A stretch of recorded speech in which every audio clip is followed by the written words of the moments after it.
Hi there, and thanks for joining us. I'm Connie Tran. Pregnancy can be an exciting and stressful time, both physically and mentally. But imagine receiving a cancer diagnosis while being pregnant. That's what happened to one local woman. Giovanna Rodriguez Perez was 12 weeks pregnant when she found out she had acute myeloid leukemia. When I first got diagnosed, It's been a little more than 9 months since Giovanna and hematology oncologist Dr. Haifa Abdulhaq first met. Giovanna and her husband were thrilled to finally be expecting after trying for a while. She says they were about to lose hope. right when we gave up, like that's it, it's not gonna happen for us, it did.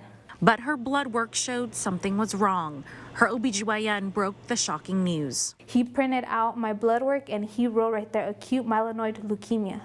Acute myeloid leukemia is an aggressive type of bone marrow cancer. Giovanna was referred to see Dr. Abdulhaq at the Community Cancer Institute.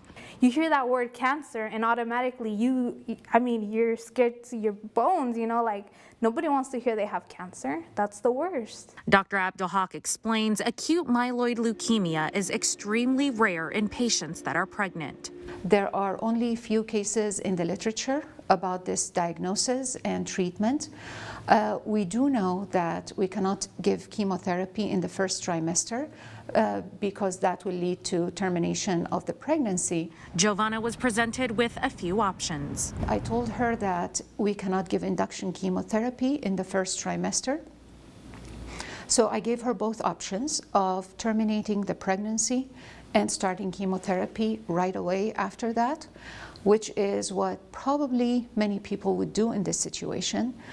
But also I gave her the option of keeping the pregnancy with close monitoring and providing supportive care with transfusions, protecting her from infections, and then waiting a few more weeks until we are in the second trimester where potentially we can treat. Receiving chemotherapy, even in the second trimester, poses significant risks to both baby and mom. The treatment can cause patients like Giovanna to have low blood counts or become anemic, which negatively affects the fetus. But Giovanna wanted to keep her baby and chose to move forward with treatment in her second trimester. For me, it was just, is the baby gonna be okay? Is my pregnancy gonna be able to go through the term and everything? She underwent a total of 3 chemotherapy treatments while pregnant, and at 34 weeks gestation, Giovanna delivered a healthy baby girl via C-section. So if it wasn't because I got pregnant and went to go see my OB, who knows when they would have caught this.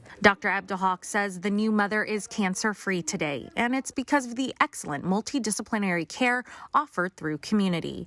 Many healthcare workers had a hand in helping Giovanna through her cancer and pregnancy journey. For treating acute myeloid leukemia, it really requires a team effort, including the oncologist, the nursing staff, the pharmacists, who are all well-trained and experienced in treating this disease. And then to treat acute leukemia in pregnancy, that requires way more support and even another level of multidisciplinary care, including the OBGYN team as well as maternal-fetal medicine. Giovanna says she's grateful she was cared for by Dr. Abdulhaq and the entire team at Community.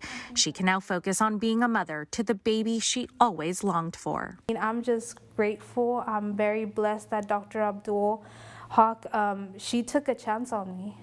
She didn't just take one patient, she took 2 patients on. How can I pay her back for that? I'm very grateful with her.